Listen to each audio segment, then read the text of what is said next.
Fi żmien li ġej, Infrastruttura Malta se tibda xogħlijiet ta' manutenzjoni fuq il-pont ta' bejn Ħall-Qormi u l-Marsa li minn fuqu tgħaddi l-Marsa Ħamrun bypass.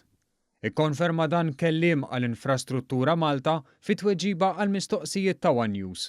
Spjega li bħalissa għaddejjin studji tekniċi simili għal dawk li saru fuq il-pont tal-Mistra.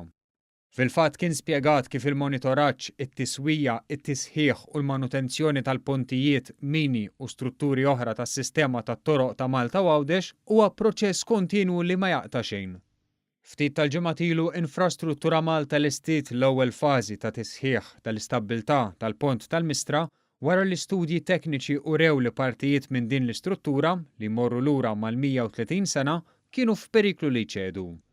Fil-fatt, fost ix-xogħlijiet inbnew mill-ġdid il-ħitan tal-pedamenti tal-pont li fuqhom tistrieħi l-karreġġjata ta' Tramuntana mix-Xemxija għal Mellieħa.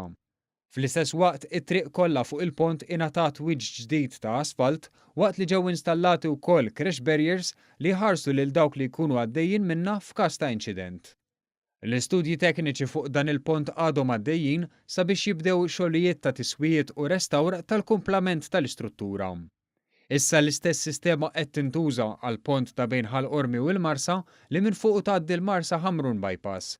Dan bilan li tkun żgurata l-kwalità, l-effiċjenza u s-sigurtà ta' dan is-sit li fl-aħħar xhur tqajmu mistoqsijiet dwaru.